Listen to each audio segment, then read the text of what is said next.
for the first time last year. This is an opportunity to see some of the hidden features of the show that maybe you didn't have time to see on the first media day, and explore a little bit more about that and have a chance to explore further elements in the show. Each of these kind of represents a different feature in the show, and you'll have a chance to explore the whole building. The program today is going to be for about 30 minutes. We'll chat and see some of these cars.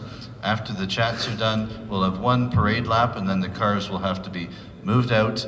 And as the cars are moving out, we'll invite you to join us on the Toyota booth stage for this exclusive premiere for the movie with our celebrity friend who joins us for the next couple of days, Sung Kang, made famous by Han in the series Fast and the Furious. So I think just to give you the order, there's a gift bag for those of you who are here early under your seats. If you'd like to take that away, you're welcome to take it. When we're done with the Toyota activities, you'll have a chance to go over to the EV test drive sign-up space, and you have to sign up for your test drive if you'd like, and those test drives will start around 10 o'clock and be running up until 11 or so. But again, you're able to stay early in line. But we'll see each of these cars one at a time and talk to some of the folks that are representing these cars and showcasing them to the public. We've had a very good opening to the show, a very strong opening weekend, and so far the weather is cooperating today, so hopefully more of the same stuff to come for the final. Dave, any thoughts so far on what we've put on here to date? No, I think you're given a great opportunity today. As Jason said, this was something that we started last year and we're going to be building on in years to come. The difference between today and our media day is that we're really, media day 1.0 is about manufacturer unveilings, about special industry announcements. And today we want to focus more, give you an up-close opportunity with the cars and look at things that would really be of interest to consumers at the show here today. So it's really get up close and personal with some of the vehicles, and there are a lot of stories that can be dug out today that you just wouldn't get on Media Day 1.0.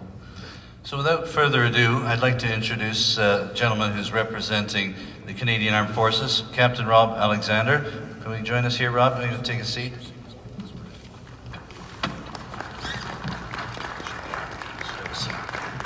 All right, thank you for having us. Well, thank you very much. And yours is actually one of the newest and one of the larger displays here in the South Building for those that had a chance to wander around and see it. Tell us a little bit about why you're here. So we're here today and during throughout the auto show, just because we want to make people aware that we are hiring, right? We want to motivate people to join the Canadian Armed Forces.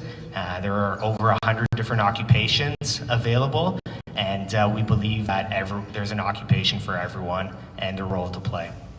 Yeah, it was really interesting because I do have a son that's going to be talking to you here at the auto show because he's interested in your recruiting program. So what do you say to a young person that really doesn't know a lot about it? I mean, they think about the military and boots on the ground, and yet we know that it's a very broad and diverse opportunity for people getting into the workforce or wanting a change in their current job. So what is the opening sort of salvo that you say to them? Like you said, when people think of the military, they always think of boots on the ground, frontline soldiers. That's right, but that's not the case. There's over 100 different occupations, and it's a huge variety of occupations, from the support role to the technician role that fix the vehicles, the aircraft, the equipment on ships, but also the operators of those vehicles. So we really want to motivate people to come talk to a recruiter, come see the different opportunities available, whether that be getting training straight off the street, right, in the forces, or also paid education, where we pay for you to go to school, you get a salary, and then you're guaranteed employment at the end. And some of the vehicles you've got on your booth, can you talk us through what people will find when they go to your display? So we're represented by all three branches at this year's auto show, from the Army, Navy, and the Air Force. So the Navy, they brought their Hammerhead drone, so it's that boat-looking vehicle you'll see. The Air Force, they brought their CC-130 engine training aid, as well as a C-130 virtual simulator to show the technician side and what you can expect, right, for training. And then the Army, they brought the big green vehicles, from the light armored vehicle to their armored combat support vehicle as well as their light tactical vehicle.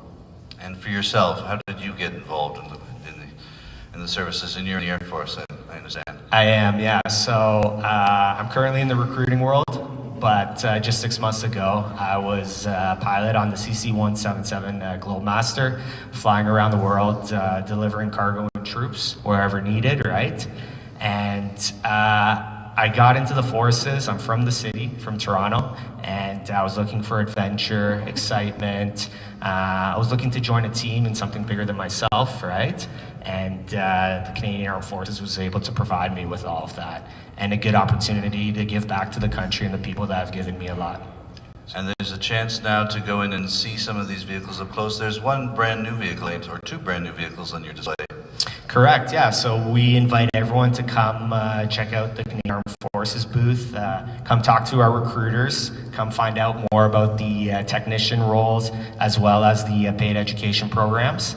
And yeah, we invite everyone to come talk to us. So Rob, this is like the big triumvirate. Obviously your position here at the Canadian International Auto Show, the recruiting program that's now been not launched because you've always been in that mode, but obviously investing in, and the announcement that the government made about $8 billion being invested in armed forces over the next 5 years, and as a plan right now that was just recently read. So a lot of great things happening right now.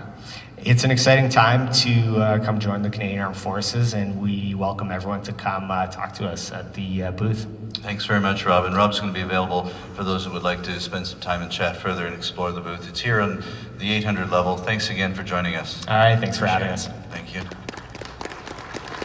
We can call up now Todd DeSault from Navitas Vehicle Systems. Todd, if you can grab a seat, that'd be great. Thank you very much. And we've got a very interesting, one of the more unique vehicles that you brought to the show coming up to a bit about your company and what you do in your base. Sure. Navitas Vehicle Systems is based in Waterloo, Ontario, Canada. We manufacture electric drivetrains, low-speed electric drivetrains. Typically, you would see our products in any neighborhood electric vehicles, golf carts, industrial vehicles like forklifts or lifts, that type of products. We actually started in 1989. And have recently, done some big innovations into pushing our vehicles into neighborhood vehicles in the U.S., southern U.S., warmer climates. We're hoping that we can encourage some of that growth here in Canada, since we manufacture here in Canada. So what's your message to people here at the auto show when you're talking about this vehicle? I mean, you must get a lot of people that are I say, is this a golf cart? I mean, first question a lot of them are going to say, and then you tell them. Yeah, no, that is absolutely the first question we get. Is this a golf cart? Where is it used? Is it legal in Canada? So basically, we do trade shows all over North America to try to promote our products. We do build one special vehicle each year, and people come to the booth, ask what it is, and then we can highlight what each drive or what part of this vehicle is our drivetrain. And this vehicle, can you explain a little bit? Obviously, this doesn't look like any golf cart I've seen, nor is the other vehicle that's in your booth. But why do you do this, and what's it? Vehicle by the gentleman driving this. He's from Sarasota, Florida. The vehicle started out as a gem car, which was originally manufactured by Chrysler. Now a company owned by Polaris. But this vehicle features two of our 10 kilowatt IPM motors, 202 850 amp controllers, our axles, wiring harness, 10-inch display. These products can be used on industrial vehicles, like the mini car over there. We can do conversions on vehicles that are going to be less than 60 kilometers an hour on those type of roads. Is that the number one question you got? How fast will it go? It is the number one question we can go. What we get now, from a legislative aspect, it's sub 25 miles an hour, sub 40 kilometers an hour. But we can, and we do drag racing with our products, and we can do 100 miles an hour on a golf cart in a racing scenario. Wow. I was surprised when we were talking earlier. The show was just how much of your business is done stateside versus here, and why is that? Yeah, that's some of the biggest challenges, and why we've come to the show to try to encourage growth. you know, there's a lot of gated communities, type cities in the U.S. Peachtree City, Georgia, just south of Atlanta. You go to the high school at lunch, there's 400 golf carts in the parking lot. This is where the kids, it's a golf cart community. And you know, we use the word golf cart very loosely. It's an LSV, low-speed vehicle, neighborhood electric vehicle. But we want to see that growth in Canada. I personally live in Sable Beach. I walked into my driveway, I can see the beach, I can see the grocery store, but there's no law that says I can do that. So we'd like to encourage that change. And you're seeing it slowly happening in Canada. There's a few communities up in Collingwood. I know there's a couple of them that allow that right around Georgia Bay Club. Grand Bend has a pilot project. Shirks and Shores has a big private community. It's not like entire roads, but exactly we want that growth. Well, it's very interesting. Thank you for joining us, and if anyone would like to discuss more, you're actually based right here next to the OPP, so thanks again. Good luck for the rest of the show. We appreciate having you. No, I appreciate everything you guys have done for us. You guys have been awesome for us. That's great. Thanks very much. Cheers. Thanks, Next up is Oblivion, Justin Sukraj. Justin, yeah, that's great. Thanks. Justin, thank you again for all your work in the lead up to the show. Thanks for your immaculate dress sense. Yes. Obviously, you've got one of the vehicles here that represents some of what you do at your display and at your show that you do during the year. This is your third time exhibiting at the show. Tell us, what is Oblivion? What's it all about? And what have you got at the show this year? Thanks again for having me. So Oblivion is a celebration of 80s and 90s cars and culture here in Canada. And of course, this car is a great representation of that. We celebrate the things that were never destined to be kept, but were destined for oblivion. That's where the term comes from. Our third year here, we always like to bring a good varied example or varied display of cars, from exotic to mundane, if you want to call it that, but have survived. And you've had some interesting stories. One of the highlight vehicles that you've got in front of your display is something special out of New York. Yeah, absolutely. We of course do like the pop culture icons from the day, and Ecto 1, even though it's not an 80s car, was seen of course in 1984's blockbuster movie, Ghostbusters. No, I was going to say, Justin, so other than where did you buy that jacket, your number one question for people coming through the Oblivion feature is what? Well, why they haven't really seen some of this stuff celebrated the way it is now. I guess that's it. We've grown up with this, the kids of the 80s, and that's why we exist, is to bring this stuff to light, to say, you know what, our stuff was not the biggest or the best, but it was what we grew up with, and it matters. So this is moms and dads talking to their kids. This is what it was like when I was your age, right? Absolutely. There's a lot of that going on. So much of that's happening right now for my generation. They come into the room, they show their little kids, these are the toys I had, these are the things that we don't have anymore, and that's what makes it special. We were just walking Sun Kang through your display earlier on his way down here for the presentation of his film, and he was pointing out the Civic, which is in your display. He said, wow, that's rare, that's incredible. What's so special about that one car? Well, that's CRX, it's mine, and it's VIN 001, I'm sorry, 0001, the very first CRX made for Canada, documented by Honda Canada as such. And it's special for a few reasons, but mostly because it survived. 144,000 kilometers of being driven, and I remember that car when I was 9 years old at the Burger King Cruise Nights in Guelph. And there was one funny story. You had the Ghostbusters car, suddenly a bunch of what seemed to be actors appeared. What happened there? That's the Toronto Ghostbusters group. So they found out that the car was going to be there, and without us actually asking, they came by and they presented themselves for the day, and they're going to be by next Saturday as well. Great. Well, thank you again. Thanks for sharing this vehicle. And what's one last thing about this vehicle here? What makes this special? Why is it representing here? So this is a 1983 Audi Quattro, and it's owned by our friend Vesa Mikola. So he is actually the son of World Rally Champion in 1983, Hanno Mikola. This is his own personal car, a little bit in memory of his father, but also a really beautiful example of a car that used to be around, and you just don't see that way anymore. That's beautiful. Thanks again. For those who want to learn more, see more, these vehicles will all be upstairs on the 700 level in the Oblivion display. Yeah. Thanks, Justin. Thank you so much. Appreciate it. Thank you. Rob McLeese is up next. Rob, can we get you up here? Obviously, your arrival is announced by the CUDA. But, Now, Jason, we're going to have to warn Rob, because we know he can go on and on and on talking about all the aspects of Cobble Beach, but it is a timed event today, Rob.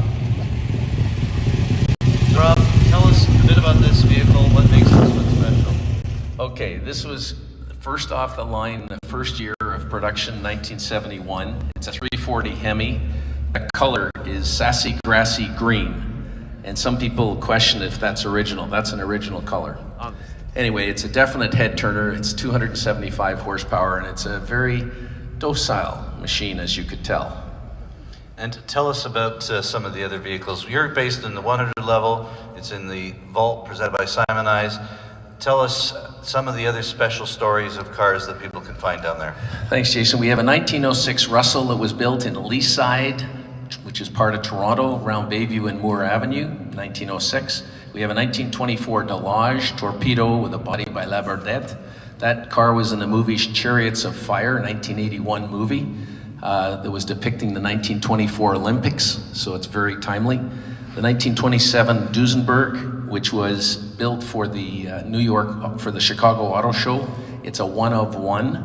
The 1955 300 SL Mercedes was the fastest production car at the time. It's a gull wing.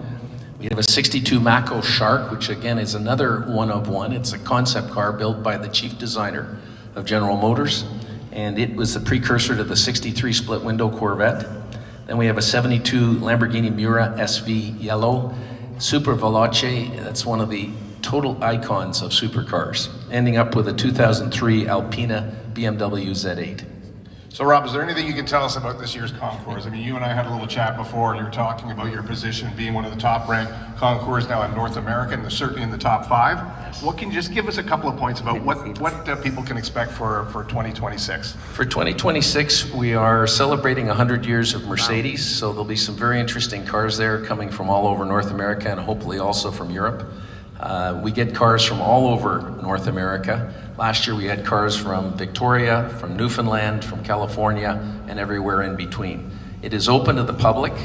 Please come. It's at Owen Sound, Cobble Beach, and it's on September 20th. That's great. Rob, we got one more car. I know it's not in your booth, but I'd like you to talk about it if we can.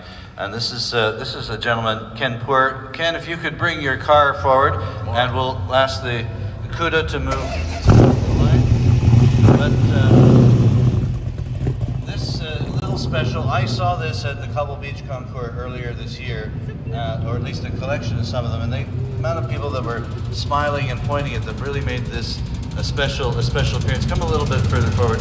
Ken is the owner of this vehicle. He's not only the owner of this vehicle, but he's got all of those that are on display down in the 100 level, does he not? All 8, and they're beautiful cars. This particular car is a 1958 BMW Isetta. There were 160,000 Isettas built around the world. There were only 3,500 that came to Canada, and the Poor family has put together this incredible microcar collection. This car is 7 feet 5 inches long, weighs just under 800 pounds. The horsepower is 13 horsepower, but it can achieve 85 kilometers per hour. And this vehicle is road legal. I understand Ken drives it in his hometown of Sarnia sometimes. All of the cars in his exhibit are road legal. See, these are the things you get at Media Day 2.0, understanding or finding out all the information about these special cars. So Ken is going to be also available downstairs in the 100 level with all of his collection later today, so you're welcome to join him, and I'm sure he'll be happy to give you a closer look at not only this one, but the other 7 vehicles you got. Thank you, Rob. Thank you very much for being part of the show. It's, again, one of our great exhibits. Thanks, Rob. Thanks so much, guys. Lucas is obviously got one of our big collections as well in the vault. Lucas, great of you to join us. Nice to see you. Lucas, for those who don't know him. This one? Okay. Lucas, welcome, of course, and welcome again. You've got, I think, one of your best displays on show downstairs this year. Yeah, it came together. So we started AutoShow magazine over 11 years ago. My business partner Sean and I, and we're very fortunate to have the support of a lot of local Canadian collectors. So really showcasing the vehicles. A lot of these cars don't leave the garage very often, unfortunately. But this is almost the owner's way of getting back to the car community. So these are cars that have been posters on people's walls, some brand new cars, and it's just very special that they're the cars with everyone who comes to the show. So how tell us a little bit about AutoShow. How long have you been around? I know you've met some great people. You've had access to some great people. I mean, how did two guys like you and Sean get to meet these people and get to the inner circle? It's a very good question. So I've grown up personally, come to the show since I was 11 years old. Same, Sean's been coming since he was a kid. So we started the magazine over 10 years ago. It's been 11 years in total. And we just had the idea to showcase a lot of the people behind the cars. So incredibly fortunate to talk to people like Mario Andretti, Jay Leno, Christian von Koenigsegg. A lot of these people we met through you guys at the show. And it just, that passion just runs through all of us. So there's so many incredible collections and people, and so many people's lives are touched in so many different ways by the cars. So for us to be able to share it with people who come to the show is very special. And this particular Aston Martin is special. It's, I believe, the first or one of the first. So it was the very first Valhalla that landed in the country. So same thing, we're fortunate I've grown up with the owner of this car since I was a little kid. So it's interesting now, the first couple of years, it's tough for us to get cars. And now when people see the booth, they're like, oh, I just bought this. Is it good enough to go in your booth? So yeah, this is a brand new Valhalla. So it's incredibly special car, 1,064 horsepower, V8 twin turbo, 3 electric motors. It's an icon, right? So you look at kind of the hypercar territory. So approximate value? Couple $1 million, yeah. So let's just round it out. Yeah, exactly. So same thing. The owner has an extensive collection of cars, but he was so excited to come down and see the car and see the reaction to the car. And that's the thing. The cars are great for yourself, and you can keep in your garage. But when you can see the little kids' face light up when they get to see the fancy Aston Martin come by, that's what they do it for. That's why the owners give us the cars. And yeah, I found it interesting when we were touring with the owner of the Koenigsegg Jesko. He came down. Gentleman from New York, he came down to meet you guys, and you were explaining that there's huge collections here, but they're a little bit different in Canada, the collectors, than they are south of the border. Yeah, so the interesting thing with Canada, you go to the US and there's somebody with a Koenigsegg, they'll go get milk with it and have a YouTube channel and talk about it and share it. Canada's a bit more private that way, and that's been one of the challenges that we've had, kind of pulling some of these cars out of these big collections. The owners in Canada are a bit more low-key, very private. Some people, like, you'd be incredibly surprised how many very, very extensive collections there are in the city and in the country. So yeah, it's my battle every year, is trying to poke these guys that I've known for my whole life to kind of showcase their cars and share them. And that's what this whole thing is about with everything, is sharing the cars. So the biggest challenge really would be gaining their trust, and obviously you've done that now because you have people approaching you wanting to display their cars in your display, yes. And obviously you get featured in your magazine. Yeah, unfortunately that way, like, I've known a lot of these people since I was 12, 13 years old, taking pictures, and but it's a big responsibility. You think about how much we all love our cars, or whatever we drive, and then you have somebody like me being like, hey, can I take your $2 million Aston Martin to the auto show? So same thing, or we just really lean into the support that we have from the community, and we're very grateful for the opportunity through you guys to showcase the cars that are in the country. Well, thank you. I'd like you to stay with us because we've got another vehicle. Thank you much for looking after this beautiful Aston Martin. I think it's one of the first drives it's been on, is it not? Yes, that car has, actually, I think the owner took it out twice in the snow because he just wanted to see what the car was like. Yeah. So, yeah, God bless, it's very interesting. Stay with us because we got one more special vehicle to showcase. But in the meantime, Melanie, could we get you to come up and join us here on stage? I'll slide over one spot. Just stay seated, Melanie, come join us here. Melanie, this is a pleasure to have you for the first time at the show. Melanie Villeneuve, you are presenting, I believe it's for the 5th showcase of the Villeneuve Pit Stop Collection. Tell us a little bit about what you're doing here. Yeah, sure, pretty much. So we launched the brand last May 27th at the just before the Canadian Grand Prix in Canada, in Montreal. And our mission is really to be able to talk about my dad in a manner that is organized and that is high quality. And so we launched a website and social media, and that follows a series of initiatives to talk about him on a broader scale. So we're involved in media projects that are large scale. So a couple of years ago we came out with a super documentary called Villeneuve Peroni, which was distributed over 30 countries, which was great. Now we're shooting a film we just finished in Quebec about his early life. And at the same time, we want to be current on and capture share of mind on a daily basis. And what better way to do it than through social media and a website? And to do that, well, we launched a collection that can talk about him, and so that can that makes us able to reconnect with fans, and this is why we're here. So all of this is concurrent with while you're producing or this Yeah. particular film. You're doing the socializing. You're giving people insight as to what the film's going to be all about. Yeah, absolutely, absolutely, and I'm calling this a roadshow because I'm reconnecting with people, the people like me who've seen Gilles race and who have stories to tell, and then the younger crowd who are now racing fans because, I don't know, Drive to Survive or because of other reasons, and who are like, oh my God, it's so cool to be able to talk to you. So I think it's an important initiative that we're doing to make sure that Gilles and his legacy continues. Well, Gilles was an icon for anyone that follows motor racing. There's a lot of buzz about Formula One. We've got several Formula One new teams arriving. Cadillac has a show car on display. Audi has a show car here on display. Ford has joined the Formula One ranks with Red Bull. It's a good time to be talking about this and trying to put out a movie, especially in Canada here. What is your kind of projection of the timing? When would we like to be able to see something like this in the theaters? We hope that it's going to be end of this year. So right now we finished shooting. We were lucky to be able to shoot on the Circuit Gilles Villeneuve in Montreal. And now we're in post-production, so we're doing the visual effects and we're doing all the cool stuff. And we hope by November. Great. And the cars which we see downstairs, I know there's 2 cars at your display at the 100 exactly. level. Yeah, they were done by a company in the States that do special cars for films. So they did the cars for Fast and Furious, among other films. So they're running cars. They're done to spec. And there's a showcase to be able to give a taste of what it would look like. So there's the T2, 1977, which Nicky won the championship with Ferrari, and which Gilles drove in front of Maranello and in front of Enzo to get the gig. And then there's a 1974 Formula Atlantic, the Schweppes, which was the first year that my dad did Atlantic. That's great. Well, you can explore more, see more, talk to Melanie Villeneuve down in the 100 level in the vault presented by Simon Ice. Thanks very much for sharing your thoughts with us, Melanie. You stay here because we got one more car to come out. If we could maybe have our driver fire that Ferrari up. It's obviously one of the special cars, and maybe Lucas, you can tell us a little about what people are going to be seeing here.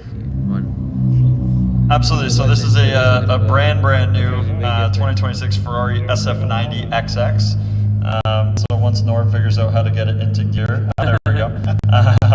So yeah, this is actually he's driven the car probably before the owner has, because the owner's in Florida right now. So when I asked him to drive the car, he said, "Let me know how it goes." But yeah, so this is a brand new Ferrari. So you think about the history with racing and just the legacy that is Ferrari. Seeing all the little kids run up to a bright red Ferrari at the auto show is something that's a big privilege for us to be able to showcase with the Ferrari brand. So this is the first street legal XX they've ever made. So usually the cars in the XX designation, they're strictly track only use. So 599XX, the FXXK, that kind of program. But yeah, you can just see this thing's wild. It's got all the aero, it's got power. They only made 799 of these cars. So yeah, very, very fortunate to have the bright red Ferrari in our booth this year. Before we go, just a couple last thoughts from you, if I can. If we could ask the drivers of all the vehicles to be ready, because we're going to do a little parade afterwards. But before we go on, obviously this is an incredible example in your display of the exotic machinery that we find here at the show this year. And I think all of our exhibitors have brought together some of the best collection of exotics. Tell me what your thoughts are on what we've got around the show. For sure. So I've been fortunate to be coming to this show for the last 25 plus years. This is an incredible group of exotic vehicle, hypercars really. The fact that we have a McLaren 1 on Canadian soil is a huge deal. Bugatti Mistral, the Ferrari side, 2 Koenigsegg's, right? You kind of got the bookends of Koenigsegg history. So you guys are putting Canada on the map, really. We're very grateful for the opportunity to be part of it, but it just shows you the passion that's in the country, and we're really swinging at a global level with the lineup that you guys have this year. Well, thank you very much, and thank you for bringing in this incredible machinery. You've done an amazing job of pulling it all together, and I really want to thank you again for your support. Feel free to come down at the 100 level. We're going to do one little lap around here to give you some moving images of these cars, and then they got to go back and find their home place back in the show before we open at 10:30. So what we'll do is one quick lap, get a few photos if you like, and then we'll move our way over to the Toyota display for Sun Kang and the sneak peek at his upcoming movie and a chance to chat with him, who's directed and starred in this new movie. But in the meantime, take a look at some of the eye candy you'll see around the show. Thank you very much.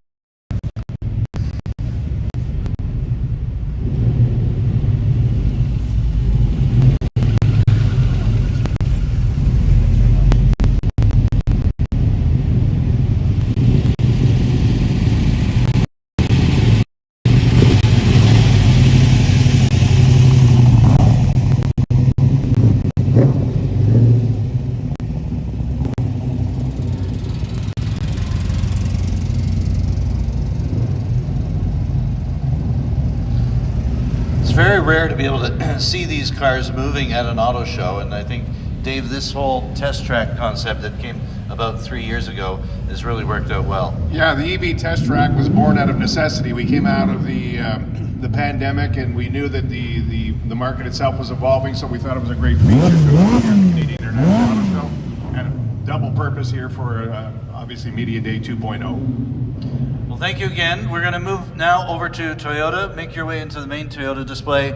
We'll be ready in about 6 or 7 minutes. I'll remind you as well. We'll be able to have exciting information. Hold it? From 10:30. They said main Toyota display. They said to go to Toyota. He just told us to go to Toyota. I know, right? Fuck. Silly, Toyota's over here. Where are you going?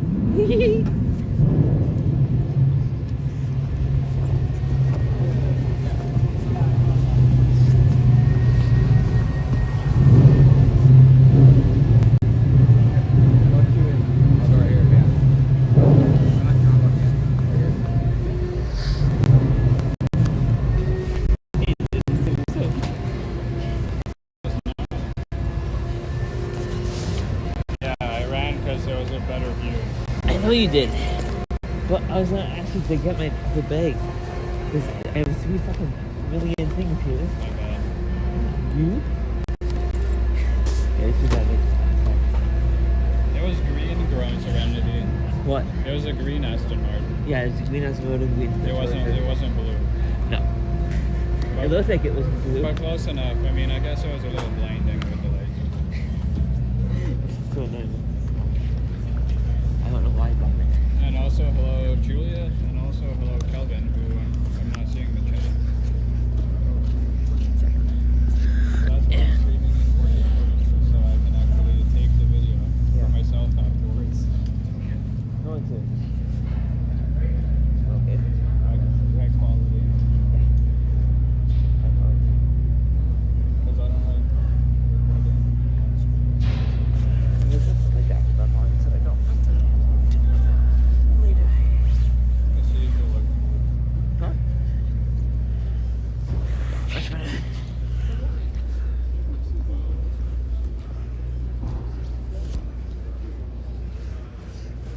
No one's sitting on this one. Let's see. It's showing the in a little bit. It's not live. I'm just watching it back. Because Growing Serenity said it looks blue. It's not blue. It's like teal blue. Well, let's see.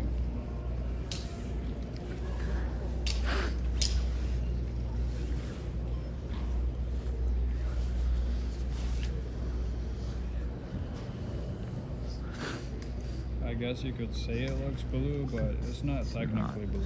No. What did that say? Oh, it's a notification.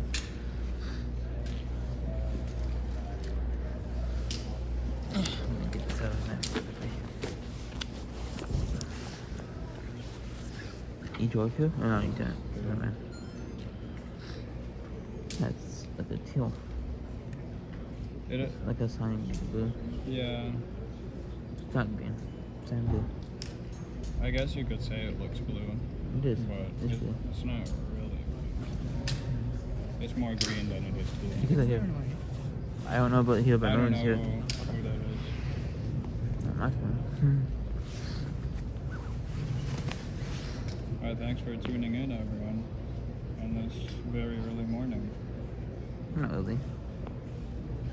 6, 7 a.m. is early. Well, Johnny Strides is premiering, so I know. it's too early for anyone to join, I guess. He's always premiering at 9. Ain't nobody watching. Nope. It's fine. I have 3. Wave to the camera. Wait to the camera. Just wait. Wait to the camera. Hello. Hello.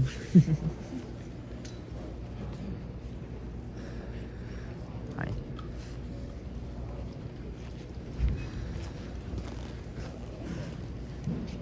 I don't know whose phone that is. I don't know either. Oh, this is a good spot. Not really. Someone reserved this place.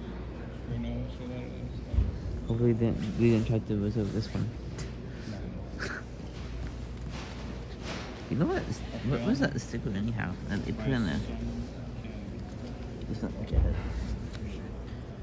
To judge or to sticker for. I'm gonna put this on my computer. Toyota Gazoo Racing, I'm gonna put it on my computer with my million stickers. like the GR Supra. Yeah.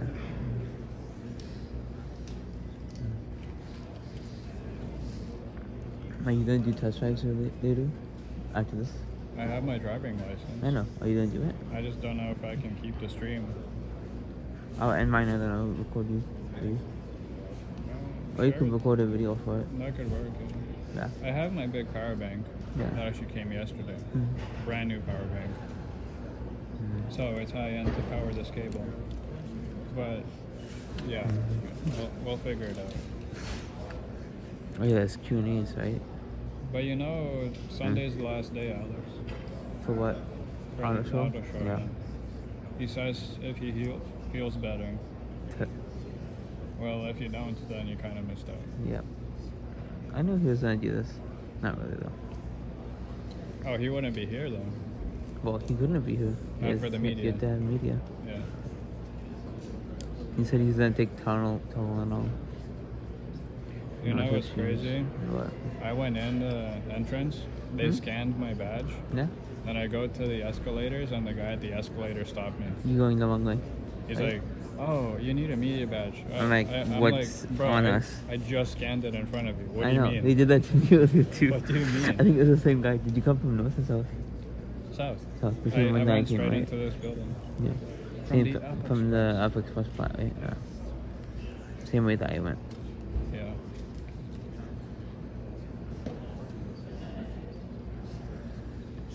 It's funny, he said 6 or 7 minutes. I'm like, 6 He did say 7? 6 or 7 minutes. Yes. Someone beside me. He's like, 6 or said 7. 6, I did too. 7.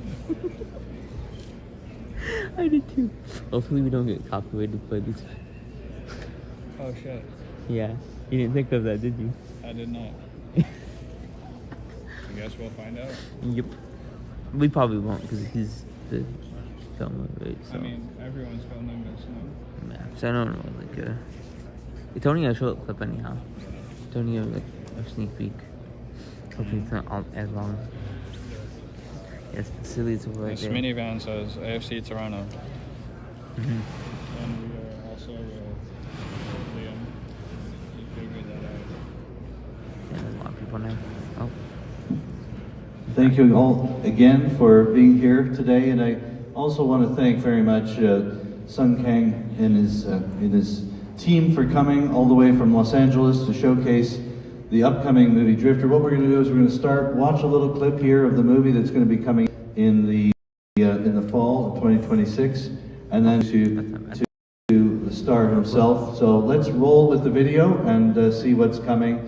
The hero of the Fast and the Furious franchise as Han is now going to be as Drifter. Thanks very much, and have an eyeful.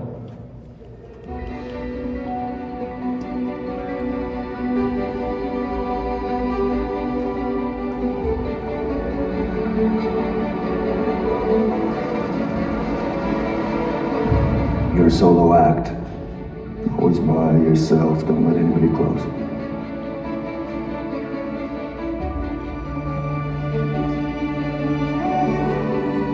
There are two kinds of people here. The ones who take off and never look back. Let's go!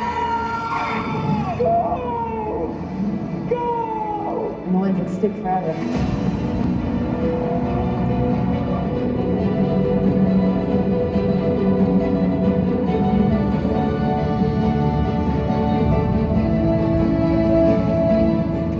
There he is. You know what people hate most in a shit town like this? Someone who turns out better than them.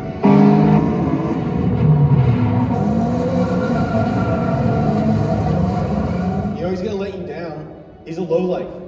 Hate is noise, disrespect. That's a decision. This chance you got shouldn't just happen to someone like you.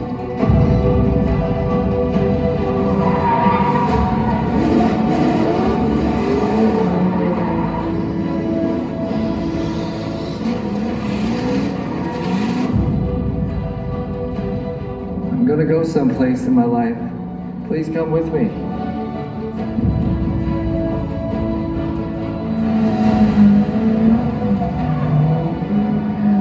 It's not about skill. It's about trust. I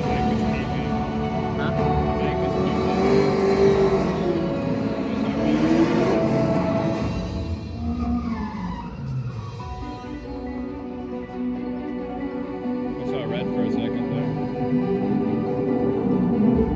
Doing fine.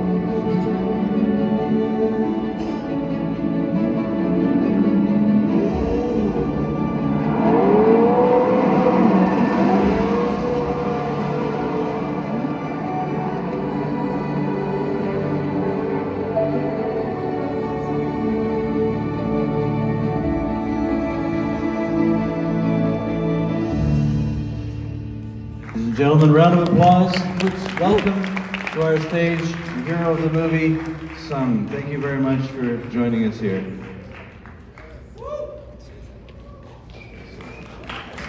Good morning, everybody. Thank you. Thank you for joining us this morning. I'd like to introduce Kevin Darwish. He's going to moderate the Q&A with me up here, and we will just get started. Yeah?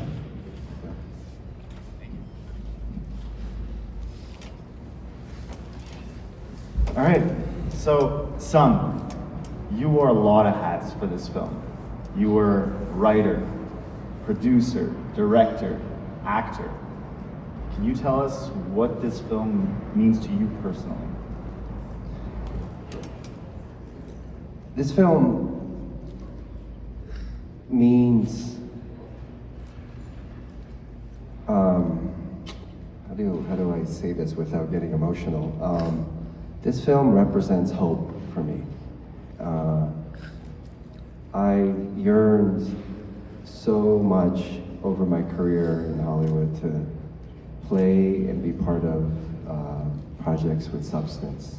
And it was a phone call that just wasn't happening. It was never coming. And so I felt like it was, time to, take the onus in my hand and, create a project that I've been waiting to do and a role that I yearned to play my whole career. So I think the timing worked out where,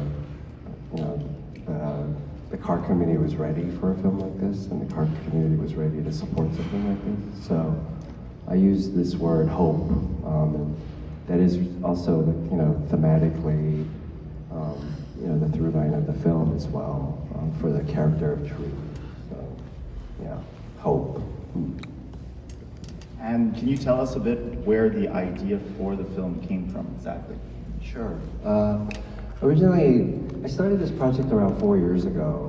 It started with another project that didn't work out at the studio, and I realized while I was going through that process that I wasn't going to be able to make the film that was here, and I had to do it on an independent level. And the hardest part of getting a film off the ground is the financing and the late nights in the garage, working on Lola, Toyota Corolla '86, hanging out with friends in the garage, just talking about this dream one day getting this Drifter movie off the ground, slowly people started coming through the garage, and I would share this story, and one person came in with some financing, and one person came in with some cars that they had stored in their backyard, and then the dream just started coming to life, and so I would say without the car community, I wouldn't be sitting on stage here. It really is amazing how much the car community has come together to support me in making this dream happen. And even you guys, sitting here this morning, everyone here is directly or indirectly, responsible for supporting this movie. The fact that you guys are here this morning to listen to me and me being able to share this journey with you guys, I'm so grateful. And that is a representation of the car community, Kevin. I mean, even you, right? I mean, the reason we know each other is because of drifting, because of cars, and you as well that came to the final event in the movie. You brought your car from Montreal, you and your father brought a trailer, you guys camped out, trying to make me poutine, and so Kevin is a prime example of how amazing the car community has been to me in my life, and also making this project happen. I gotta say, it was an honor to take part in the final event of the movie. I can't wait to see it in the film, to see how it looks. But was there a moment where you were like, I have to make this movie, let's make it work, or was it more like a progressive thing? Well, for the past, I guess, 5 years, I've been waking up in the morning just feeling hopeless in Hollywood. And again, I didn't go to Hollywood to play one-dimensional roles. It's like I want, and I yearn so much to play roles of substance and be part of projects that actually, have a message at the end of the day. And I just felt like those opportunities were not coming, and opposed to sitting there and pointing fingers and blaming, I felt like I had to do it myself. And it came from this feeling of hopelessness. It's like I'd wake up in the morning and go, what am I doing here? Why am I here? And was it to play some guy in a big old franchise? It was great to be a part of, like the studio movies, but there's just this hunger, as an artist. And I think, when somebody feels like that and you go to this dark place, either you quit and you throw in the towel, or it motivates you to be proactive and make things happen, right? And again, you're only as good as the people around you, and somehow I've been blessed to have the car community in my life and the right people in the car community as friends, as supporters, as brothers and sisters and mentors, and they would feel that, they would feel that being around me, and having to learn as I gotten older, especially coming from the culture that I come from, we're not taught to be vulnerable. You have to be strong. You have to be the strong Asian dude, right? And be quiet and be silent. But I've learned to be vulnerable, to share how I feel, and because of that, the right people have come to support me. And that is a theme that I actually put into the movie. That, at the end of the day, when people ask me, what do you hope people walk away with after they watch it, is that, if you are vulnerable and you're around people with, shared passion, anything is possible. And again, you're only as good as the people around you, right? So you need that community to make things happen in your life, to make your dreams come true. Now, mentioning a role, can you tell us a bit about your role in Drifter? What's your character backstory on him? Yeah, the character I play in Drifter is Tree, and he's a janitor at the Willow Springs racetrack, and he yearns to get track time and be part of this drift team, the Bennett racing team. But he was born with a handicap. He is blind in one eye, and he has nothing. Motorsports, it's a hobby for the privileged, right? But drifting is very unique in that way, is that it's still accessible to like the everyday person. If you have a real-wheel car drive and manual and limited slip, you can start sliding around. I mean, that's what the Hachiroku. That was the economy like sports car, right? So so Tree has this dream to be part of something, to be part of this community, to be part of this team. But life has not dealt him the right cards, right? And somehow he gets this opportunity. Every day he spends, his spare time with Lola. The main character in the movie is Lola, a Toyota Corolla, 86 Toyota Corolla. And he and Lola go and drift and they dance together, and that really is his only friend. And somehow he's discovered by the 4-time world champion, Adam LZ, played by Adam LZ. And it becomes like a Rocky story, and he gets this opportunity to go and compete with the best, the best in the world. You being one of them, right? And in Raceway Park in Englishtown, arguably the birthplace of drifting in the East Coast. And he gets this one-time opportunity, and really, but most importantly, he gets to be part of a community, part of a team. It's funny you mentioned all these drivers like Adam LZ and everything. I know the answer to this, but maybe the others don't. What did you do to make this film real? Because I know you didn't want it to be just like stunt drivers and everything. You really wanted it to be a true event. So tell us how you did that. I was really adamant about not doing any CG in the film. Unfortunately, we have these wonderful, wonderful people in the car community, like Brian Scotto, co-founder of Hoonigan, and director of many of the Gymkhana videos with Ken Block. And I sought Brian Scotto out because I studied his videos, and I said, that is the type of action that I want in my films.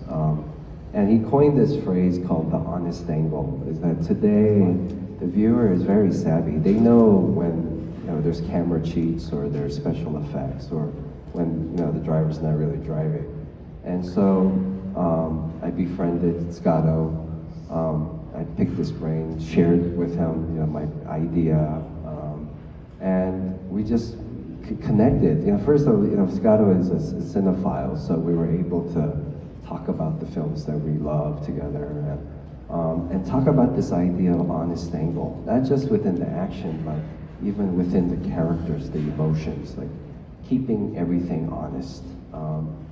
And then also, and second was recruiting real drivers, former Formula D champions like Dai Yasushiro was my stunt driver, and people that understood the Hachiroku, people that actually lived drifting every day, such as yourself, Kevin, right? So, and it was amazing, the overwhelming support, because again, we are not a studio-backed movie, so the money was very limited, the resources were very limited. We shot the film in 22 days. There's 3 locations, from Barstow, California to Willow Springs to Englishtown, New Jersey. And all the locations were free. And that's because of the car community. And the drivers came out. They brought their cars from all over the world. And in Englishtown, we created a fake Formula Drift event, like a pro event. And 12,000 people came to support this event, and that was so emotional. All these people came out to sit in the stands to be part of our film. So it was really always focusing on this idea of the honest angle, keeping everything true. So when the viewer sees the film, they know that we didn't have CG. We didn't do a bunch of green screen, It's real driving, real cars. And you know, the movie gods and the car gods really blessed us because I did not have 7 to 10, you know, backup vehicles of Lola, or you know, your car, right? So if there was a crash, that's the end of the scene. That's the end of that sequence. And somehow we got through the you know, all the action scenes without anybody getting hurt. All the cars made it, and that's a testament to Toyota that they just do not break down. I mean, even if it's a 1986 Corolla, we were going, these cars are old, they're not gonna make it. It's 103 to 113 degrees, like weather that we were drifting these cars in, and they all made it. So I'm not just saying that because we're in the Toyota booth, but Toyota is amazing. They make amazing cars, right? And they last forever, you know. So, funny you mentioned Lola. You want to tell us a little bit about Lola and why you actually chose the AE86 for your car? Well, if anyone knows drifting or drift culture, they know that Hachiroku, the Toyota A86 represents drifting in Japan. You know, through mangas like Initial D, you know, the tofu car. But if you talk to drifters, at least from my generation, these were throwaway cars. You can get them for $200. Like Dai Yashishiro, my stunt driver, he got his Hachiroku for free.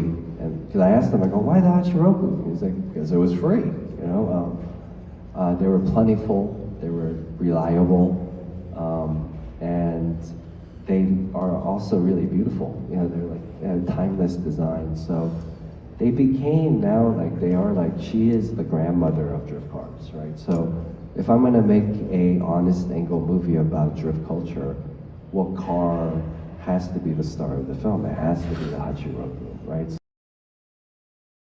So they're very rare now, they're super expensive.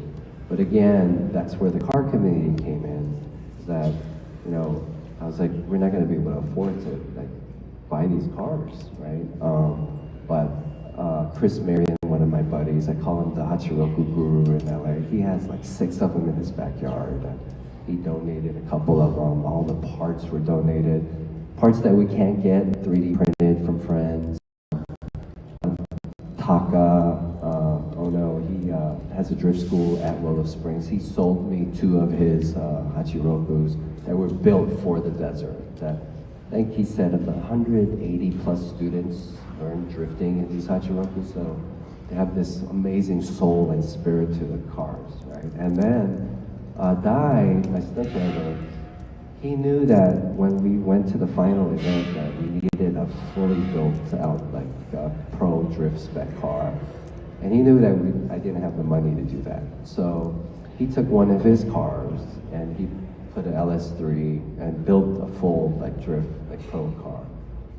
And I asked him, I said, why would you do something like this? And he's like, you're my friend, I want to support you. I know you're not gonna be able to afford this, but let me do this for you. So that's the type of support that we got. And thus we have 5 versions of Lola. And it's amazing. And again, I keep going back to the car community. I'm like a broken record of like how emotional I get every place I go, because even this car is kind of, we call them Rolas, like the replica Lolas, right?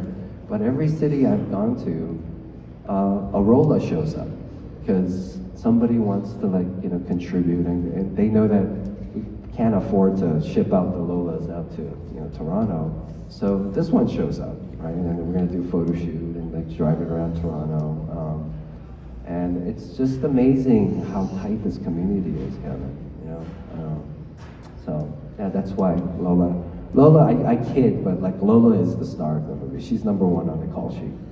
It's funny that you talk about the community, because that was my next question. Is I know you've mentioned to me where the car community is where you feel at home the most, but can you tell us a little bit what it really means to you, the car community, the friends, and everything that ties together?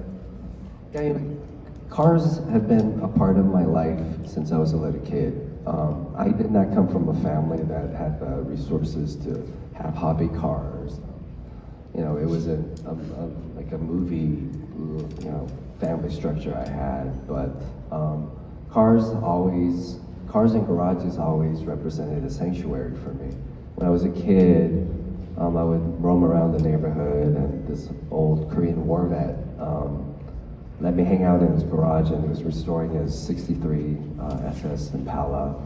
And he would just let me sit there and ask him questions about, you know, this idea of restoration and being a caretaker for these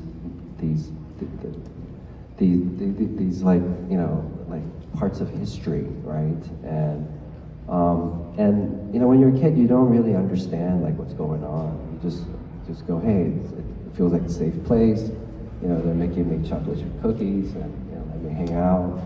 And, you know, it's amazing how just, you know, like the, you know, serendipity works out, and eventually I become part of this, like, you know, Fast and Furious franchise.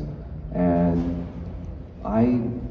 each day that goes by, it's amazing how much the car community and cars are part of my life, you know. Not only in terms of like my, you know, like social network, you know, most of my friends are in the car community. I would say just about all of them, but like 99% of them, you know. And, you know, and that's why, you know, making Drifter for the car community is like so important, because it is a love letter to this community that is often neglected and overlooked by Hollywood. I think there's a preconceived notion that car folks, you know, we're very one-dimensional, and, you know, it's a bunch of like grunting like mechanics in the garage. But, you know, people in the car community represent, like, you know, I meet the best fathers, the best husbands, the best brothers and sisters, the best mentors, right? So, and the car community has allowed me to, like, you know, live my dream in Hollywood and make movies and tell the stories that I've like hungered to tell since I was a little kid.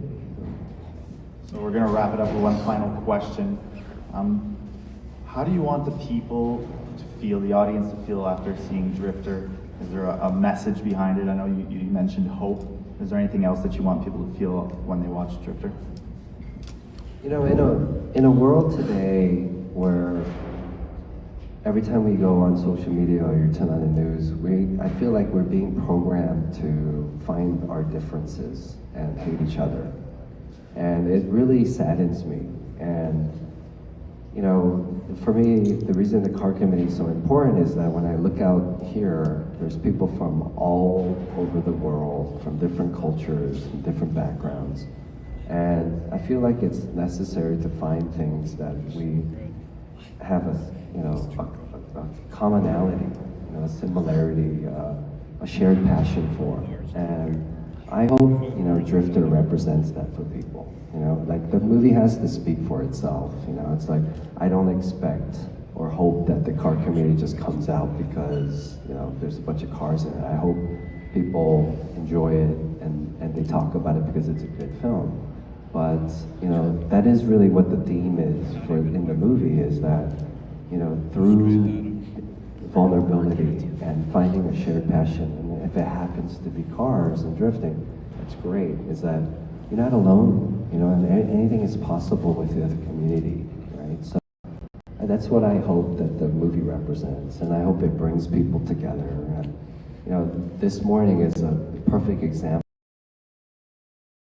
Yet we're still in post, but the fact that I can come to Toronto, be around a bunch of strangers who have shared passion, that is the mission of this movie. This morning, I was meditating, really nervous about today, and going, well, what am I doing here? Like, why am I here? And if it's to create an environment where we can get together and just talk about this shared passion of cars, and maybe that's why I'm on this earth and why I'm making movies like Drifter. Well, thank you very much. Thank you very much to Toyota. And if you guys could follow Drifter on social media on Instagram. Thank you very much.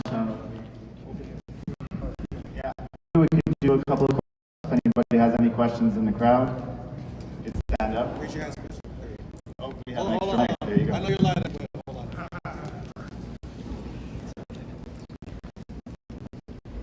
Good morning, everybody. representation in Hollywood and being, creating your own opportunities, and instead of for your door open, you went and built your own door.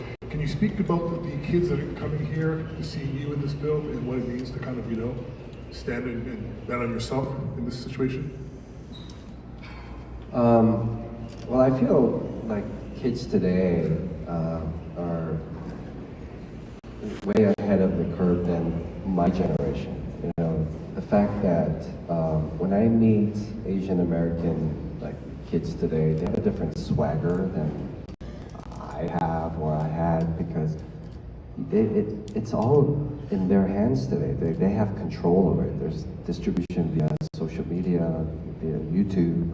If you study films like Iron Lung that recently came out, Markiplier, he's a YouTuber that is competing, going head to head with big studio movies. So, for any young storyteller or aspiring filmmaker to have an excuse of not to do, right, I would argue that it's all in front of you today, but it's still a craft, it's still a thing that you have to go study and you have to be passionate about. If you're doing these things for the wrong reason, it's going to be short-lived. And the beauty is that if I had YouTube University when I started out, right, if I had these cameras, if I had these phones, man, I would be 50 movies deep now, right? So it's all in front of you. It's just go and study it, study the craft of writing, filmmaking, and find your community, find your tribe, because you're only as good as the people around you, and a movie is not made by one person, it's made by a village, right? So it's all possible. Any other questions? Oh, we have somebody down here.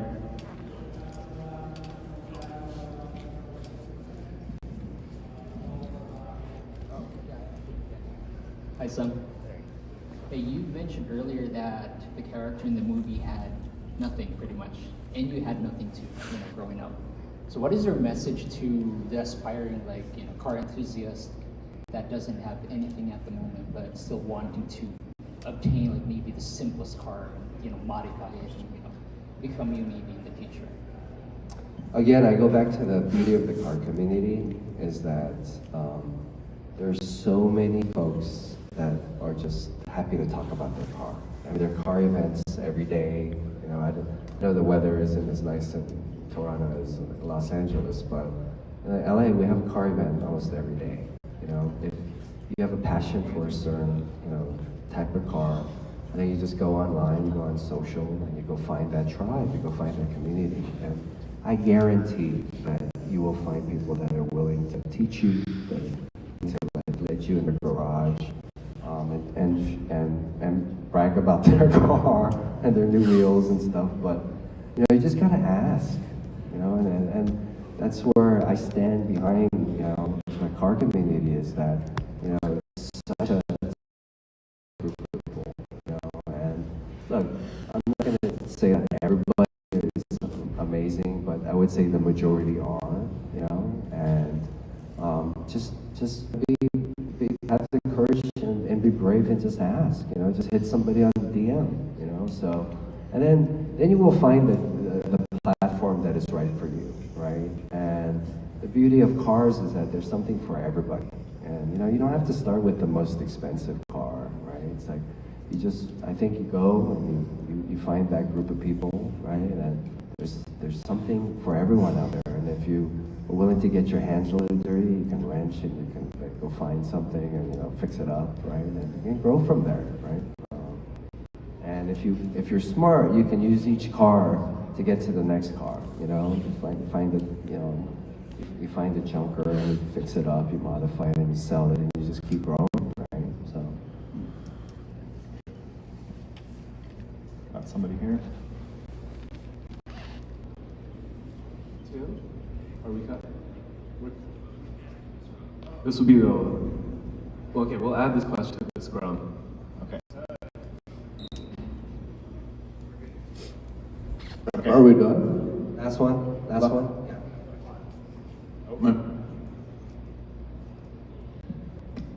Done. Okay.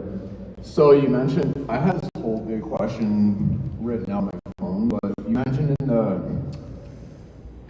you mentioned that your character has one eye, and that is and how's that different? Can I ask you, is there like someone in your life that influenced you? Because 2017 I became disabled myself, so I started YouTube to represent that community. So to know that somebody like you is representing that, is there someone in your life that influenced you to take on that role and have that sort of handicap? Yeah, I was very worried and concerned with the choice to have and I don't even like to use the word handicap. I actually use the word like the blessing, right? And originally, when I thought about this, I was like, I really don't want to disrespect this community of folks that have this blessing. So actually, we're going to take it out of the script. And this is where the car gods and the movie gods show up. Like I went to go scout at Formula Drift in Long Beach, and this young man, Tio, right, he starts to walk up to me, and he has a milky eye.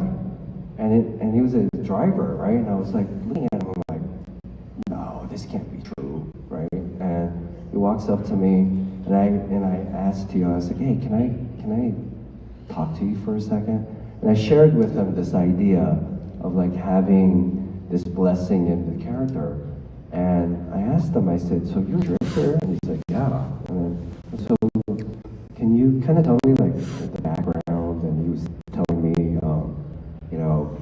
he was from the Philippines, and his parents didn't have the money to take him to the hospital, so his eye got infected, and then it caused him to go blind. And I said, has it gotten in the way in your life? I was asking him very intimate questions, and he's like, actually not some. He's like, because of that, his other eye is like, actually has perfect vision, and his peripheral is even better than if he had both working eyes. And also, the thing that really touched me was that I said, I feel like it's actually helped me in my life because I know who my real friends are. It's like, there are people that I meet will instantly like treat me differently because I have this blessing. And then there are folks that my true friends and my family in my life, they look beyond that, right? And I was like, oh, that's really beautiful. I took a whole bunch of pictures of his eye, and I have this a friend who is a visual effects artist that she does the eyes for a lot of Hollywood movies, and she did my eyes for the character I played in the Open series for Star Wars.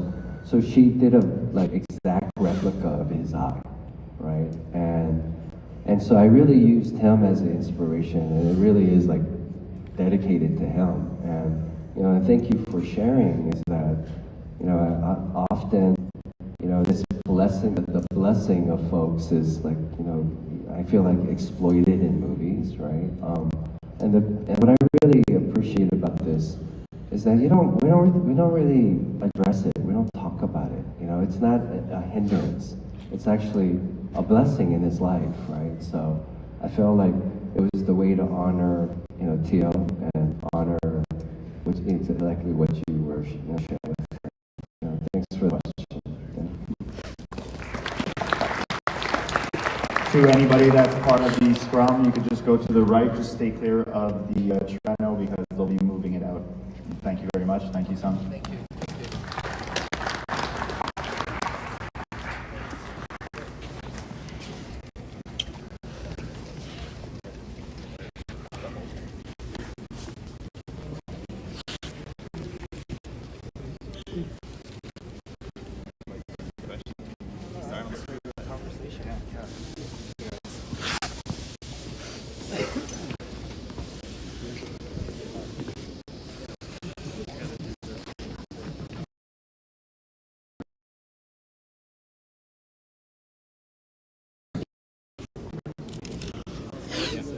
That's where we're going.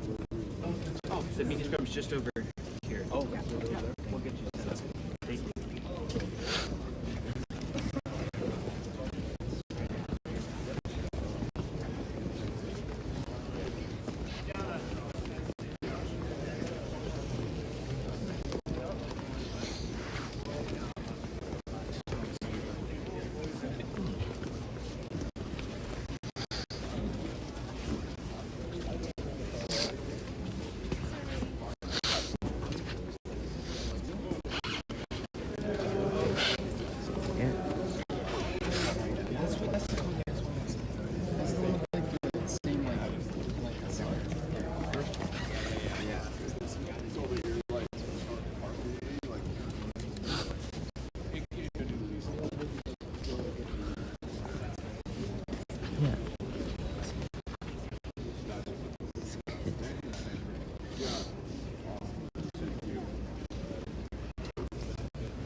you have a Sharpie? Sharpie? I guess so. No. So I don't have any writing pencils. That means let's do something use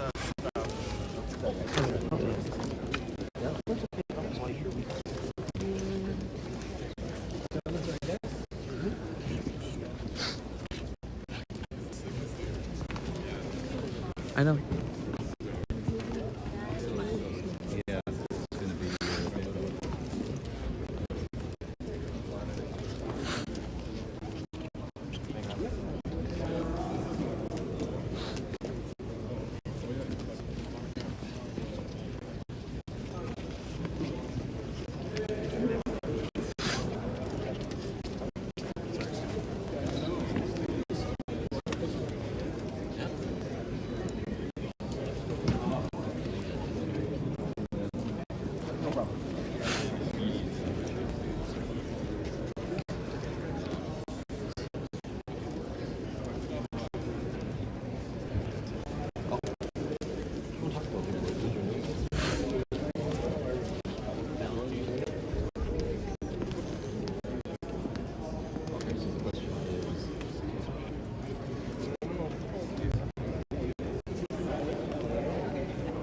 Because I don't know if yeah, they drove it.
Oh, it's a battery, I think.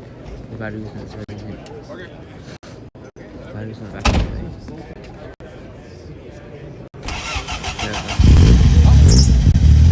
I guess it worked. I think the breaker back.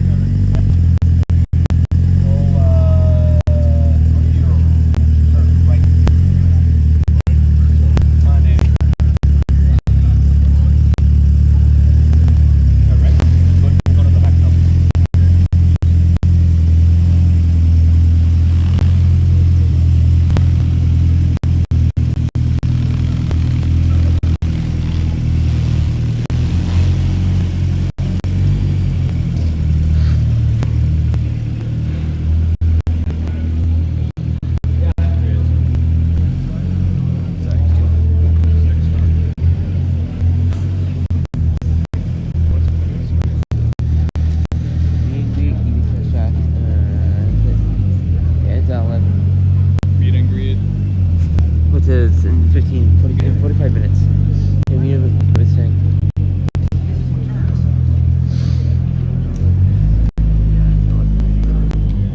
Pretty cool, eh? When you Hey, Brad. Gonna buy it. yeah. The Oh, there it is.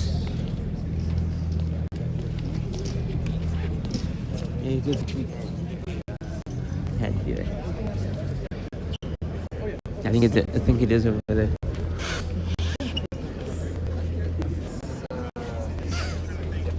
Already here? Mind? And then he goes for his friend. It's fine. Of course, of course.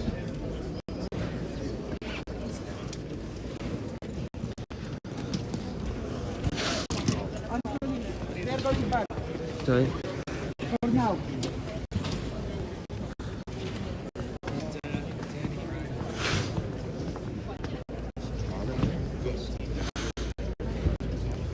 Yeah.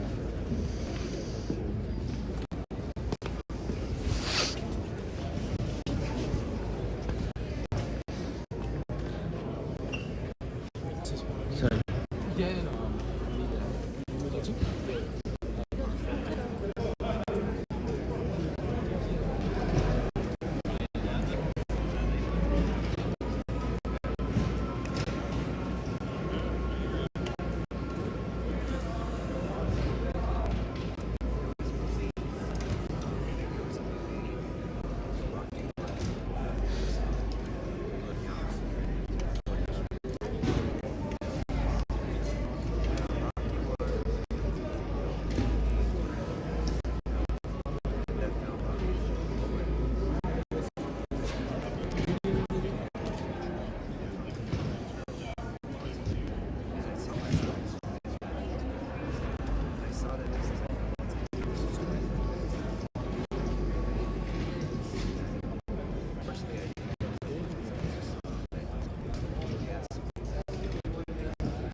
I don't know, maybe but he's he all or is it, he just is He's gonna be for the public after 5:30. right? He'll be here. It's like obviously he's taking a break.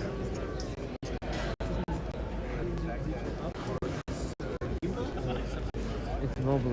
It's mobile. Hold on. From his computer to here. It's from his computer to here. So this goes to the computer Okay. at home. Yeah, we both do. Yeah. So that probably. It's too tedious. Bye guys. Yeah, it's